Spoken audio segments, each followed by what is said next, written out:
Day one of big trip out west. 800 miles from West Michigan to Kearney, Nebraska was the plan for today. Part of the prep for the trip was just getting into a good sleep rhythm.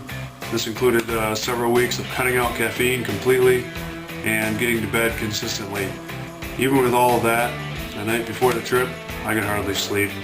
I woke up at 4 a.m., decided that was close enough to go time. The forecast had predicted rain, and while it wasn't raining right now, the radar showed there was pretty much no way to avoid it unless I left really late. And even then, it looked like there was a good possibility of getting hit with it again later in the day. So I decided to leave now and get wet while I was still in familiar territory. For documentation purposes, I set up the GoPro on the handlebar and pushed out of the garage. I was hoping to establish that this view of the cockpit with the ducky on it was my bike, and so when I got all the welcome to signs photographed with the GoPro and I sent that, it'd be obvious it was me. Now the wife actually got up to help take some photos, and she had offered the night before, but that was when I was planning on leaving at about 6. Here it is, 5:15, and she's up helping me document the big adventure. It was a great send-off. I wasn't too far down the road, maybe an hour or so, and the rain came on hard and quick. It didn't last very long. It got pretty light soon after that, but it was still drizzling for my first couple hours on the bike. And I was feeling pretty good, but I scared myself when I went to turn on the turn signal.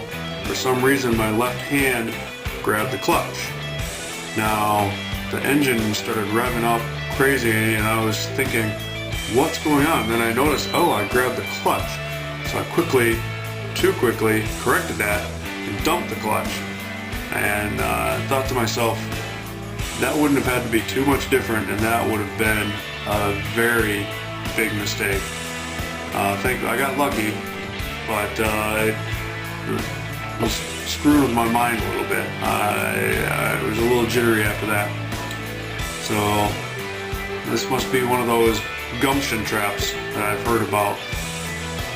But as dawn came, and then somewhere halfway across Indiana, the rain was gone. Still looked kind of threatening, but the rain wasn't actively on me anymore. I was getting into places I hadn't really traveled before, and I was starting to get energized heading into the great unknown. There's really not a whole lot of interesting things to report on this portion, just slabbing it, getting it done. With that being said, watch me ramble on for another 10 minutes. Now I did get an I-Pass to get through the tolls outside Chicago, and that was really handy. Really glad I did that. And then through Illinois there was a bunch of road construction, which was kind of unique in that the traffic did slow down to the posted speed. They're plenty willing to ignore the posted speed in non-construction zones, but under the threat of speed monitored by camera that was posted at the construction zones, everybody slowed down. Posted speed being 45, we were moving along just fine, and actually that was kind of nice, going a bit slower and in single file.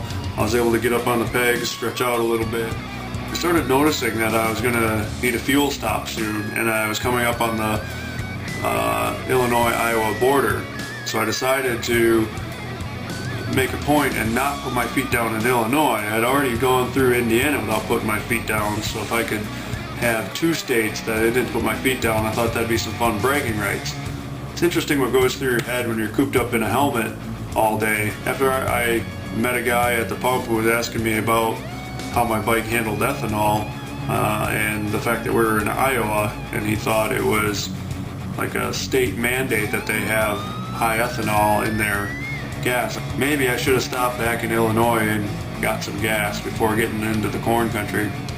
But it was also the first time really thinking about it, that the different gas stations in the different states listed the ethanol content differently. Some said may contain up to 10%, some said enriched with up to 10%, some didn't mention it at all, and many gas stations had higher ethanol options. Very rare, but I did find a couple that said specifically no alcohol. Another interesting thing from the slab that was a new experience to me, I was starting to notice I was passing the same trucks again and again. Figured I'd get ahead of them by going a few clicks faster than they were traveling, but since I was stopping for fuel and rest more often, they would pass me while I was off the highway. It wasn't just deja vu, because there was a few trucks with some interesting loads exposed that it wasn't just me thinking I had passed this truck before. I know I had passed this truck before. Another part that kept the trip a bit interesting on this portion was that the Platte River was flooded. So there were a lot of bridges I was going over. It looked like didn't have a whole lot of room left before the river would actually come over the interstate. In fact, one of my stops, I noticed that there were some guys getting out of a USGS truck and it looked like they were walking a torpedo on a tether over to a nearby bridge. Didn't think a whole lot of it, just kind of interesting. It must be checking out the water levels and the flow and see how the pylons are doing.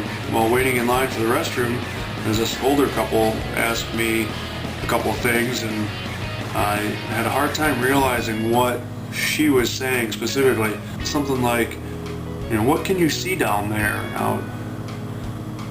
Then it hit me, I'm wearing my rain suit. I think she thinks this is scuba gear, and I'm with those guys checking out the pylons. Back on the road, I realized I was making pretty good time, but I haven't contacted my Airbnb host about my specific arrival. So I pulled over at a rest area for try to get a hold of him.